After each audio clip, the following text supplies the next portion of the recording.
Yun po, magandang hapon po sa ating lahat. 4:53. Ano po, salamat po. At ngayon pong hapon, ako nagpapasalamat sa Panginoon.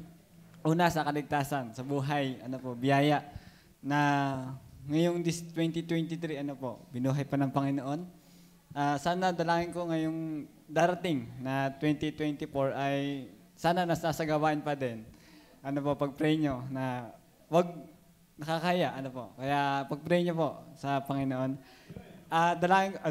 Pasalamat sa Panginoon sa ngayong nagdaang 2023. Madaming blessing at madami ding madami ding pagpapala ang Panginoon. Kumbaga, balance yun. Merong problema, meron ding pagpapala. May blessing, meron ding wala. Pero nandun, ang mahalaga doon, hindi nauubos yung pagpapala ng Panginoon. Kumbaga naroon pa rin, totoo talaga na may Diyos. Ano po, yun yung papatunayan natin. At magpapasalamat ako dahil ngayon ay nasa gawain sa full time.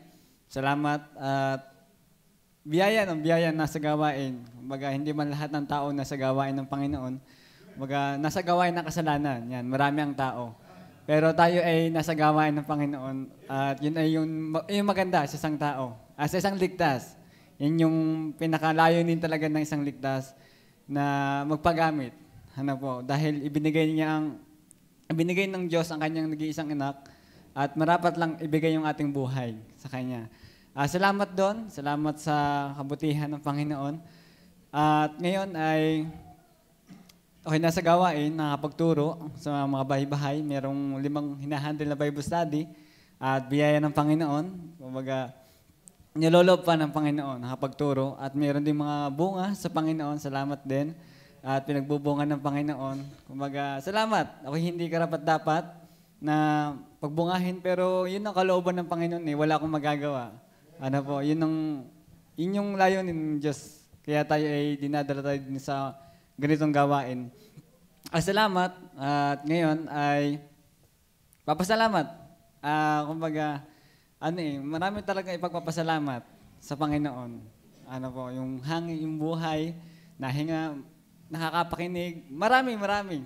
Ano po, hindi ko lang maalala, madaming pagpapala ang Panginoon ngayong this 2023. Sana ay patuloy na magamit pa ng Panginoon. Salamat din sa inyo, church, sa inyong pong pagmamahal, sa mga workers. Salamat po sa inyo na walang sawang pagmamahal. Ano po, yun po lagi naming, kumbaga, encouragement kami sa inyo, sa inyong church, sa pagmamahal nyo. Salamat din sa mga materials sa bagay na inyong binibigay sa amin, money man or what. Mahalaga ay kami inyong ina-appreciate, ano po, bilang isang manggagawa. At salamat po sa inyo church, sa pastor, sa pangangaral ng salita ng Diyos. Salamat. At tapos na pala ang oras ko. Salamat at dalangin ko patuloy sa Panginoon ay nasa kanyang gawain. Ano po, sana ay meron pa. Ano po, meron pa na magsuko ng buhay. At maraming salamat at pagpalain tayo ng Panginoon sa ating mga buhay. At sana ngayong this coming 2024 ay sama-sama pa rin tayo. Merong kantang basta tayo sama-sama. Ano po, kahit ilang pagsubok pa rin ang dumaan, magkakasama pa rin tayong lahat. Maraming salamat at pagpalain tayo ng Panginoon.